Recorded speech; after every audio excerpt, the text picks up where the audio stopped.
Sian Lim, inamin na gustong makipagbalikan kay Kim Chu, nagselos kay Paolo Avellino.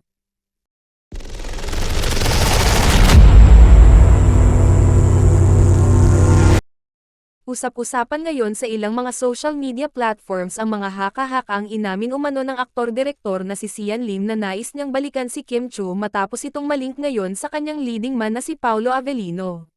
Marami sa mga netizens ang naghihinalang hindi pa rin nakaka-move on hanggang ngayon ang aktor na sa kanyang ex-girlfriend na si Kim Chu dahil ayon sa naging panayam umano ni Sian Lim ay kung mabibigyan lamang siya ng pagkakataon ay babalikan niya ang aktres subalit ngayon ay malabo na umano itong mangyari.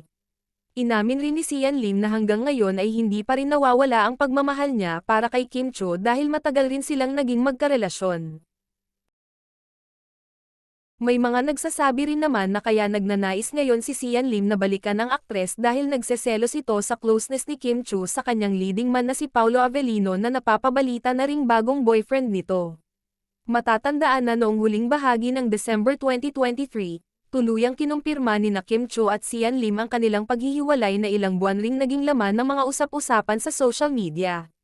Bagamat hindi naman nila isiniwalat ang totoong dahilan ng kanilang paghihiwalay, kumbinsido ang ilang mga netizens na si Sian Lim ang tumapos sa kanilang relasyon dahil hindi pa umano ito handang mag-settle down.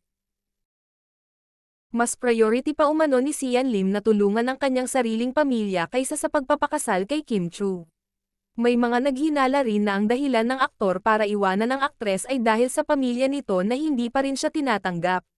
Sa kabilang banda, may mga naniniwala rin na kaya nakipaghiwalay si Sian Lim kay Kim Chu ay dahil sa ibang babae na tumitibok ang kanyang puso, tila nawalan na umano ng pag-ibig si Sian Lim kay Kim Chu lalo na noong hindi na sila nagkakasama ng madalas dahil naging abala noon si Kim Chu sa kanyang mga showbiz engagements.